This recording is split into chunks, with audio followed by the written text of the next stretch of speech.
Terus Iya. teman-teman gue tuh malah malah ngebully bahwa wah mimpi itu jangan kayak Indra. Iya. Iya nanti jatuhnya sakit. Waktu itu pernah satu kasus di mana gue dituntut ya di somasi. Di Jakarta itu bener-bener pernah jalan kaki ya dari Blok M sampai Ciganjur kayak gitu karena nggak ada uang kan. Serius Demi lo? Allah, demi Allah, demi Allah. Sejauh itu? Ya, Lu sumpah. jalan kaki?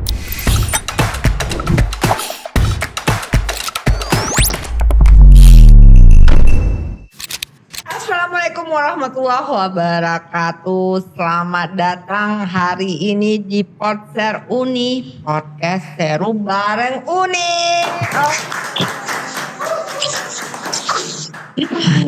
Sekarang kita kedatangan tamu, anak muda ganteng, kaya raya, aduh bertalenta, hebat, pengusaha juga, Indra Sukrisno. Halo Indra. Hai. Halo nih. Gua patah-patah nih ngomong nama lu, Indra Sukrisno. Sukrisno. Iya, jadi Oh. disambung. Jadi kayak Indra Sukrisno. Sukrisno, itu bermakna nggak sih? Mungkin ya. Kayak gitu. Ya. Karena sebenarnya nama Sukrisno tuh dulu gue benci banget sumpah. Oh, Beneran. Karena kayak gue tuh sebenarnya orang Sunda gitu kan, Jawa Iya, Barat. Tapi uh-uh. kayak bapak memang ada Jawa-Jawanya juga kan. Iya. Kayak gitu. Jadi kayak Indra Sukrisno gitu. Berusaha kayak gak terima. Tapi lama-kelamaan kayak hoki juga. Jadi kayak udah ini Indra Sukrisno. Kayak gitu. jadi apa yang kita benci itu belum tentu itu bikin kita tuh nggak nyaman ya. Ternyata sekarang gara-gara itu lu sukses nih Indra. Mungkin. Oke, sekarang gue tudupin aja nih sama lo Indra. Jadi apa yang membuat lu sukses ini Indra sebagai anak muda yang bertalenta dan kaya raya? Amin ya Allah. Masih menuju untuk bisa jadi kaya raya. Kalau saat ini sih mungkin masih merintis lah ya. Cuma Iya. bedanya mungkin udah ada rezeki yang lumayan dibandingin yang sebelumnya. Kayak Iya. gitu. Jadi motivasinya masih tetap terus berjalan kayak gitu sih. Iya. Sampai ke batas klimaks yang diinginin kayak gitu. Lu boleh perkenalkan diri nggak sih? Karena sultan-sultan di sana mau tahu nih siapa nih Indra ini sebenarnya. Oke. Boleh? Jadi semuanya ya, aku dengan Indra Sukrisno kayak gitu. Sukrisno saya. Ya Sukrisno. Jadi aku lahir di Kuningan, Jawa Barat. Aku baru umur saat ini tuh di 30 tahun. Saat ini aku Oh, masih sebagai muda ya. iya muda kayak gitu. Amin. Iya. Pokoknya muda terus nih kayak gitu. Iya, masih muda lu udah sukses. Amin, begini, ya Allah, amin, amin, gitu. amin. Aduh, gue jadi kemarin tuh kita whatsappan ya. Aduh, lu pengalaman lu tuh begitu banyaknya pengalaman sampai lu sesukses ini, lu harus cerita nih ke sultan-sultan di sana. Gimana lu udah sampai ke titik ini gitu? Sampai di titik ini ya. Jadi Iya. sebenarnya ceritanya panjang sih. Iya, Journey dipanjangin ya. boleh, dipendekin juga Kita lebih boleh. ringkes aja mungkin. Oke, mantap. Durasi ya, Wak. Iya, karena harus menginspirasi gitu, harus menginspirasi gitu. Jadi gini singkat cerita. Aku nih lahir dari keluarga yang memang sederhana. Oke. Terlahir dari ibu yang memang salah seorang penjual. Mungkin jiwa entrepreneur itu diturunin dari ibu ya, kayak Oke. gitu kan.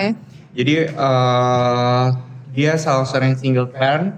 Oke. 2 tahun karena bapak nikah lagi kayak gitu kan. Terus kemudian ibu harus nafkahin 3 anaknya kayak gitu kan. Dari situ cuman hanya mengandalkan keahlian dia sebagai penjual kan. Oke. Jadi dia jualan, terus kemudian jualan itu dia dulu modalnya dia dari kerja dulu jadi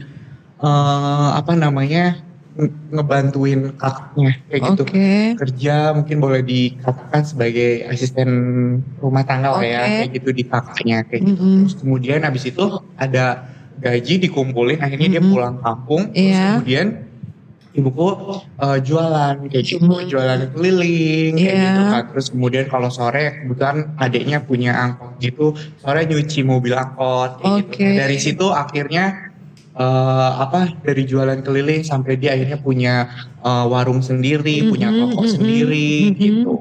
Terus ya di situ tuh aku sering diajak-ajak untuk pasar gitu loh, kayak dari Iya. umur kecil kayak 4 tahun gitu. Kalau di Lu kampung udah diajak tuh iya diajak. untuk Jadi kerja sama nyokap lu? bukan kerja sih, jadi dia ke pasar kan jam 2 subuh Iya, gitu, iya. pakai mobil losbak gitu loh, Oke. ramean gitu. Iya. Dan di situ gue ikut kayak gitu kan. Nah ikut dan Nemanin terus-terusan ya? sampai umur 6 tahun kayak gitu nemenin kayak gitu Masih kan. inget lo? Masih ingat Oke, kayak oke. gitu. Masih ingat kayak gitu dan kayak jualan kayak gitu. Iya. Jualan kayak gitu. Jadi kayak rasa untuk jualan itu udah ada dari kecil mungkin karena basic dikenalin dunia jualan nih kayak Iya, gini gitu kan. benar. Itu sih kayak gitu. Jadi ya alhamdulillah di titik saat ini ya mungkin turunannya dari dulu ibuku jualan kayak gitu. Iya. Berarti kebayang nggak lu sampai titik sekarang ini tuh kebayang nggak dulu? Dulu cuman hanya ingin jadi orang kaya aja sih.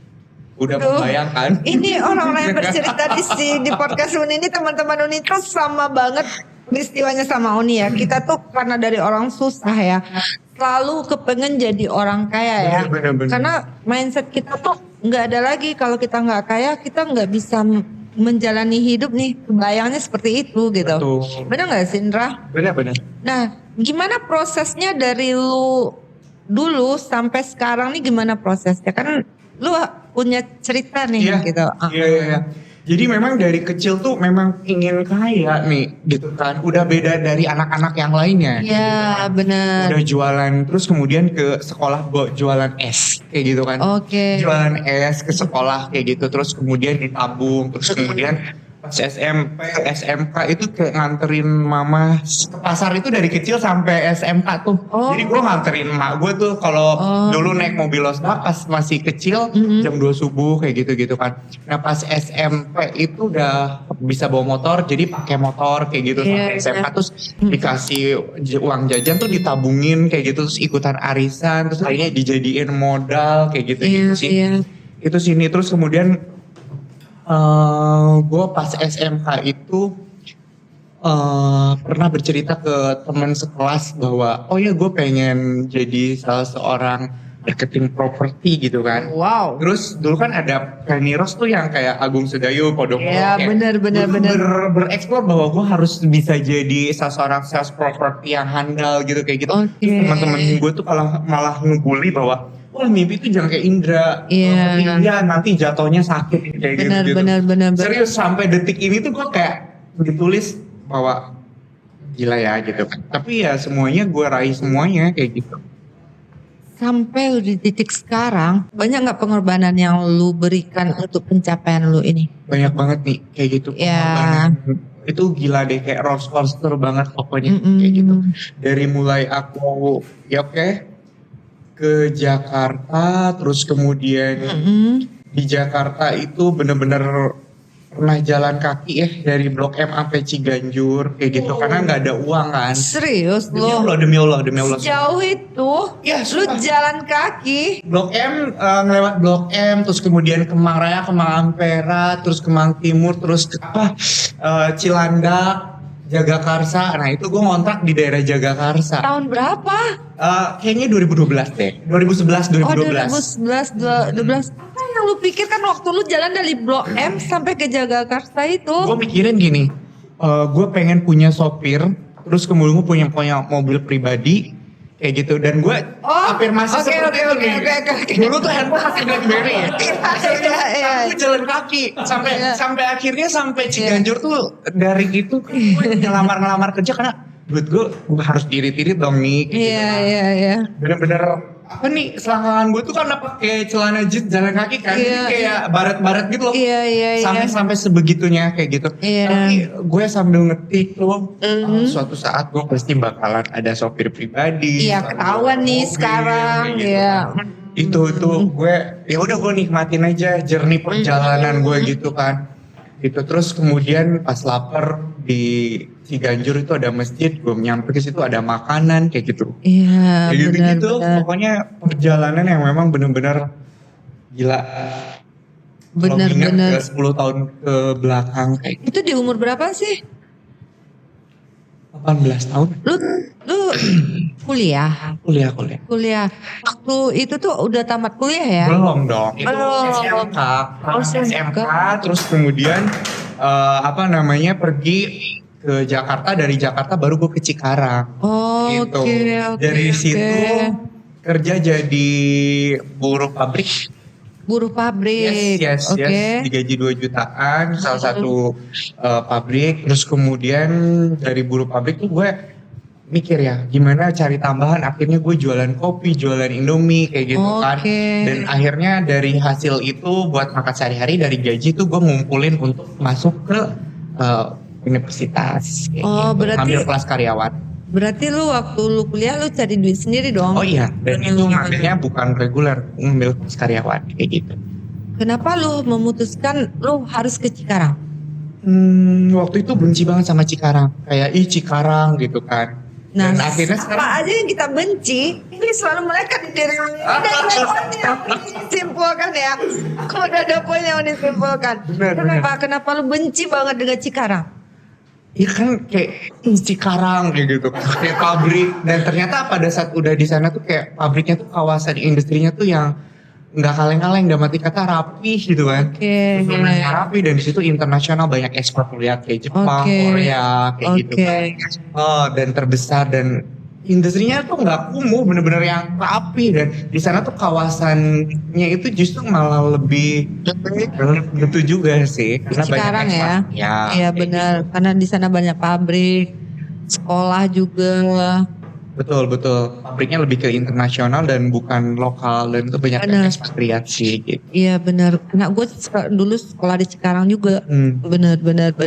Nah, waktu itu lu kan udah kuliah nih sambil kerja. Nah, kenapa kepikiran untuk lu tuh jadi masuk ke bisnis properti? Oh, jadi gini nih, menyambung dulu pada saat waktu SMK. SMK itu kan gue pernah dibully bahwa mimpi tuh jangan kayak si Indra ketinggian gitu, nanti jatuhnya bakalan sakit kayak gitu. Iya benar. Nah itu gue ceritanya abis kontrak dari pabrik itu, dan kan gimana caranya gue harus kerja lagi gitu kan. Akhirnya gue kerja udah di salah satu minimarket lah ya, di Indomaret kayak gitu tuh. Di Indomaret cuma 10 bulan udah keluar. Akhirnya gue mikir lagi nih, sedangkan gue juga di sini tuh bener-bener sebatang kara, dan nggak gue tipe ke orang, orang Sunda tuh kalau biasanya ya udahlah yang penting kumpul gitu kan. Kalau gue tuh nggak. Sampai klimaksnya gue bener-bener gue jalanin aja, sampai gue makan gak makan gue jalanin aja kayak gitu. Gue nggak mau balik. Padahal secara ibu gue udah bisa cover gue, karena keadaan udah mulai berubah tuh. Kayak gitu, yang dulu susah sekarang udah sampai stabil ya. Stabil setelah dia jualan kan. Mulai jualan keliling sampai dia punya warung udah besar, sampai bank rumah dan lain-lain. Mungkin mengcover gue tuh bisa gitu kan. Tapi gue nggak mau untuk gue balik lagi ke Kuningan ya. Gue dari Kuningan Jawa Barat. Lalu gue balik ke Kuningan itu gue nggak mau. Gue nikmatin aja perjalanan susah gue gitu loh di Cikarang. Di Jakarta gue susah, di Cikarang juga gue susah kayak gitu kan. Sampai gue tuh bener-bener waktu itu jalan kaki juga. Nah, power kekuatan gue dari jalan kaki nih. Kayak gitu. Gue gak di Jakarta, gak di Cikarang, gue jalan kaki. Gara-gara jalan kaki itu menginspirasi gue harus sukses nih gitu. Iya benar-benar. Jadi pada saat jalan udah, karena kan kerja di pabrik udah selesai tuh kontrak, terus kemudian kerja di Indomaret juga udah selesai. Iya. Sih gue bener-bener nyari-nyari kerjaan, ada tuh di ruko, terus ketemu bapak-bapak, dia bilang katanya, kerja gak katanya gitu. Oh, ya udah kamu lamar aja deh jadi sales property. Gue itu kok menyambung dengan pas gue SMK gitu kan. Yang dulu teman-teman gue tuh ngebully, wah mimpi tuh jangan kayak si Indra ketinggian nanti jatuhnya sakit. Gak sampai di situ aja nih. Gak sampai di situ aja. Pada saat gue udah masuk ke properti itu, gue ngelamar maghrib. Terus gue ngelamar ceritanya gitu kan. Terus ketemu manajernya terus, oh ya tapi aku nggak gaji kamu ya, gitu. Boleh kamu join katanya kayak gitu kan. Oh ya udah gue seneng banget dong Iya gitu kan. benar-benar. Ya udah hari pertama gue masuk, gue diajarin product knowledge sebentar. Habis gitu ya udah esok hariannya gue harus pameran di Kelapa Gading, jual-jual kios gitu kan, Iya. kios-kios pasar. Iya. Ya udah gue tanpa pikir panjang gue nyari database kayak bagiin brosur ya kan. Oke. Iya, Neko pajak, gue inget aja tuh Iya. pajak. Oh ini udah keringetan, udah Iya, pokoknya iya. sampai Lotek Kelapa Gading kalau nggak salah tahun 2013-an, 2012 atau 13 gitu. Nah di situ terus akhirnya database gue banyak, baru gue kasih duit 20.000 doang. Gue cuma nahan lapar, akhirnya gue beli somai. Iya. Kayak gitu. Cuma ya udah. Dan akhirnya baliklah malam sampai Cikarang jam 1-an kayak gitu tuh. Iya. Gue lakuin terus buat sehari-hari bayar kontrakan dan lain-lain. Akhirnya gue jualan kosmetik nih, door to door ke kontrakan-kontrakan sekitar gue. Oke. Buat biaya hidup gue di selama itu. Karena kan di properti gue masih belum menghasilin nih. Oke. Belum ada yang lu hasilkan. Nah, Belum. kapan nih lu dapat clue-nya nih gue harus di properti nih gitu. Ya. Nah dan dari situ akhirnya gue follow up. Ya kan masih sebulan 2 bulan masih proses lah ya kayak gitu Iya. kan. Dan akhirnya ada yang beli kios, gue dapat komisi itu. Gitu Berapa? Komisi 100.000 doang. Wow. 700.000 doang. Iya, Itu tapi- selama 2 bulan. Ya, tapi gue akhirnya ya udah ini pilihan gue gitu kan. Iya benar. Jadi seorang sales property dan di situ gue berpikir kayak segala sesuatu tuh nggak mungkin bisa instan karena gue di situ juga jam terbang gue masa 2 bulan pengen dibayar 10 juta. Iya benar. Ya gue juga mikir akhirnya journey itu gue terus nikmatin aja perjalanannya. Iya, Ya kan benar. dengan jalan kaki di pinggir Kalimalang karena kan waktu itu serius pinggir Kalimalang di Cikarang ada Kalimalang Iya, juga. benar, Gue benar. jalan kaki kalau mau ngantor kayak gitu kan sambil ya udah gue nikmatin aja prosesnya. Iya. Tapi singkat cerita akhirnya ngelamar lagi ke salah satu developer besar, developer Iya. swasta besar. Dan lu tau gak, gue gak diterima. Katanya, lu kan cuman sales pasar gitu kan. Iya. Ini tuh apartemen mewah. Iya. Gitu kan. Terus juga, lu juga basic di situ lu masih kayak sekolah gitu, lulusan lu Iya. juga masih kayak SMK gitu. Iya, Di sini benar. kebanyakan sarjana dan lain-lain. Benar. Ya udah ya udah deh. Oke, harganya ngomong kayak gitu. Iya. Udah gue balik. Terus akhirnya gue Iya. apply lagi. Iya. Ya kan? Gak diterima. Gue apply lagi. Oke. Serius. Akhirnya gue ketemu sama GM-nya. Oke. Gue cuma jual cerita aja. Ya. Gue jual cerita. Jual cerita saya. Iya. Bahwa gue di Jakarta. Ya gue jalan kaki. Terus kemudian gue survive kayak gini. Akhirnya GM-nya tuh bilang, gue cari orang-orang yang kayak gini nih. Oke, terus. Udah, terus abis itu gue seneng dong. Iya. Terus mas saya diterima gak? Ya kamu diterima, tapi abis lebaran. Nah, waktu itu ya si gantung wah. Jadi kayak gila ya kata gue gitu. Iya. Iya. Gue udah seneng banget. Akhirnya ya udahlah ya. Terus akhirnya gue baliklah ke Kuningan. Terus waktu itu masih Pantura ya, jadi belum ada tol Cipali kayak gitu. Di situ gue naik bis nih. Di situ kan ini kursi, ini jalan, si trotoar bis tapi si jalan ya. Iya. Ini kursi. Gue tuh duduk saking penuhnya karena mau lebaran kan. Iya. Saking penuhnya jadi gue duduk di tengah-tengahnya itu nih sampai pantat gue tuh panas dan gue tuh ngelain air mata. Demi Allah gak enak banget ya jadi orang miskin. Iya, Gue say. bener-bener Bener-bener. ini adalah akhir kalinya gue naik bus. Yes. Hati gue sampai gue ngejatuhin air mata Iya. dan Gue ngerasain banget. ya gue ngerasa ini terakhir kalinya gue naik bus kayak gitu. Udah selesai. Akhirnya lebaran akhirnya gue udah telepon. Nah ini Indra ya, Iya. ya udah kamu masuk ya. Ya udahlah gue nangis gitu Iya, kan ke emak gue gitu kan. Iya, Ya emak iya. doain ya gitu. Iya. Nanti pokoknya kalau Indra berhasil gue umrahin kayak gitu kan. Gue umrahin emak gue gitu. Oke.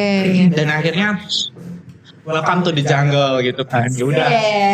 Ya, gue pertama masuk ke situ karena the jungle, pertama masuk kantor gitu kan. Oh. Enggak, cuek semuanya. Serius demi Allah. Jadi gak ada yang care kayak gitu kan. Iya, Nah itu gue benar. product knowledge sendiri kayak gitu. Iya. Karena basic kan gue udah di product knowledge di pasar kan. Gue cuma Benar, hanya benar. apa namanya, mempoles lagi aja. Karena Iya. gue udah tahu apa lokasi gitu, potensial marketnya dan lain-lain. kayak gitu. Benar. Jadi product knowledge sendiri, gue poles-poles sendiri. Ya udah akhirnya gue bisa. Di situ gue kerja gila nih. Apa tuh? Sebarin brosur dari Kelapa Gading tuh, dari Laviasa sampai ke dari Al Azhar sampai ke apa ya yang Omni itu, daerah Omni itu apa ya, Rawamangun situ. Gue sebarin brosur bawa 2 rim kayak gitu-gitu. Iya. Kayak tradisional banget ya, panas-panasan. Iya. Karena ya inilah yang gue mau kan di Iya. properti kayak gitu. Itu tapi 3 bulan sih gue nggak jualan. Enak banget cerita lo. Pada semangat lu. Aduh. Serius banget lu. Oke. 3 bulan gue gak jualan dan akhirnya gue dipanggil GM gue dong. Iya. Ya kan GM gue udah membangga-banggakan gue tuh butuh orang yang kayak gini nih. Dia cerita gila survive di Jakarta. Lo bener-bener dari jalan kaki Blok M setiap hari jadi makanan sehari-hari gitu kan. Pasti bakalan jadi gitu Iya, kan. GM gue iya, bilang kayak gitu. Iya benar. Ya akhirnya 3 bulan proses gitu kan. Dia bilang Indra kayak sini. Dan di situ kamu udah 3 bulan ya saya udah lihat effort kamu yang sebegitu. Follow up gue nih. Tapi gue beneran datangin klien ke kantor itu gue paling pinter. Karena gue jago di follow up dan gue tuh orangnya ngejar kayak gitu. Iya, Gue nggak bisa banget. kayak semangat. Ya bener-bener. Iya. Akhirnya ya udah gue dipanggil, abis dipanggil gue di warning dong, minggu depan lu nggak jualan, lu nggak bakalan dapet gaji, kayak Oke. gitu kan. Kayak gue terima lah kayak gitu kan. Terus gue berdoa, terus ya udah gue minta sama gue, tiba-tiba nih gue lagi jalan kaki nih balik ke kontrakan ya kan, Iya, ini petakan gue. finishingnya jangan bikin gue tertawa lagi ya. Agak. Jadi Semangat banget dengan. Jadi akhirnya dari situ ada telepon. Ini Indra ya? Iya kak. Itu boleh nggak ketemu di McD? Oh iya. Ini ibu saya mau beli apartemen. Di situ gue nangis dong nih. Ya Allah. Nangis. Ya kan terseru. Terus gue bilang ke emak gue mah gitu kan. Alhamdulillah nih ada yang mau beli, doain. Terus akhirnya ya udah sampai gue anterin ke ATM, gesek booking fee, akhirnya deal tuh. Oke. Ya, terus akhirnya gue dapet gaji tuh ya. Dapat gaji waktu itu. Berapa gaji pertama lu? Gue penasaran. 2.500.000. Jadi gue selalu bersyukur aja. Iya benar-benar 2.500.000. jual apartemen tuh lu dapetin gak sih? Dapat dong 1% dulu. 1%. 1% dulu harga 500 juta dapat 5 juta. kayak gitu. Oke, lu bahagia kan? Bahagia banget. Dan akhirnya ada pameran properti expo tuh, disitulah akhir baliknya gue diangkat sama Allah. 2013 tuh kan ada sales award tuh ya kan. Semua sales naik, wah dapat juara 1 dengan penjualan belasan puluhan miliar setiap tahunnya. Iya. Akhirnya gue akhirnya tuh di situ gue bener-bener kayak bermimpi kayak suatu saat gue bakalan ada di situ, one day gue akan ada di situ kayak gitu. Berarti 2014 gue udah dapet gue kan 13 masuk situ, 1 tahun 14 gue dapet ketiga, the best sale of the year ketiga. Oke. Karena 2014 itu, tapi pas akhir ya, 2014 itu pas Februari ada Jakarta Property Expo. Allah ngangkat gue tuh di situ. Oke. Kayak gitu. Gue yang namanya di situ, wih gila ini sales dari seluruh Indonesia jual properti ya kan. Gue udah seneng banget. Jas pakai apa kayak gitu kan. Terus jadwal gue cuma dikasih dalam 10 hari cuma 2 kali. Cuma gue datang ke JCC, gue naik bis setiap hari. Oke. Bodoh amat gue diusir sama yang jaga, terserah gue mau nyari duit. Tapi gue juga tahu diri nggak jauh-jauh dari stand booth gue kan. Ada permainannya di situ. Benar. Dan let's see, akhirnya gue closing nih. Di situ gue dapat sekitar 90 juta pertama, dan gue akhirnya kasih ya udah ini karena janji di awal gue mau umrohin emak gue umrohin emak gue tuh. Awalnya di situ. Di situ 2014. Terus gue bilang, "Ma doain ya Indra beli rumah, beli mobil." Dia doain dong di Ka'bah kayak gitu kan. Iya. Dia doa. Banget.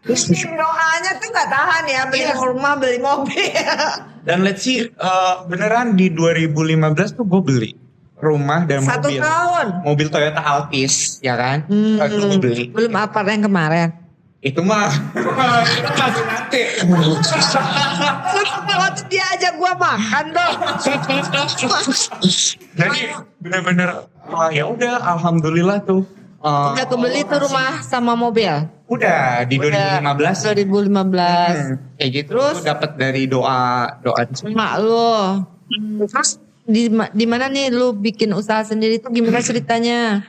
Oke, jadi dari singkat cerita dari sales property akhirnya gue di situ kan ada tanggung jawab untuk nyewain unit ya. Karena di tempat gue nih sekarang ada kawasan industri internasional banyak ekspat Jepang dan Korea. Benar. Di Cikarang itu ya kan, kayaknya kan ada. Nah di situ gue ada tanggung jawab. Akhirnya gue jadi waktu itu pernah satu kasus di mana gue dituntut ya disomasi harus